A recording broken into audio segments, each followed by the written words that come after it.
नाज़रीन वाक़िआ अॻु नाज़रीन पाक फ़ौज पारां सिंध समेत सॼे मुल्क जी बरसात ऐं ॿोॾि मुतासिर इलाइक़नि में इमदादी कार्रवायूं जारी आहिनि। हैदराबाद, जामशोरे, सांगड़, बदीन, नौशरो फिरोज़ ऐं ठटे में इमदादी टीमूं मौजूदु आहिनि।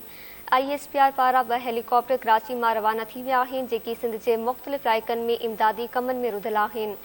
ISPR पारां वधीक चयो वियो आहे त कोयटा, पशीन, किला सैफुल्ला, सियारत, ज़ोब, लोरालई ऐं नौशकी में बि इमदादी कार्रवायूं जारी आहिनि।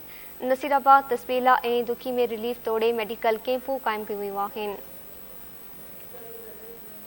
ख़बर वासिर कई पिया पाक फ़ौज पारां सिंध समेत सॼे मुल्क में बरसात ऐं ॿोॾि मुतासिर इलाइक़नि में इमदादी कार्रवायूं जारी आहिनि। हैदराबाद, जामशोरे, सांगड़, बदीन, नौशरो फिरोज़ ऐं ठटे में इमदादी टीमूं मौजूदु आहिनि। 2 हेलीकॉप्टर कराची मां रवाना थी विया आहिनि। ISPR पारां वधीक चयो वियो आहे त 2 हेलीकॉप्टर कराची मां रवाना थिया आहिनि, जेकी सिंध जे मुख़्तलिफ़ इलाइक़नि में इमदादी कमनि में रुधल आहिनि। कोयटा, पशीन, किला सैफुल्ला, सियारत, ज़ोब, लोरालई ऐं नौशकी में बि इमदादी कार्रवायूं जारी आहिनि।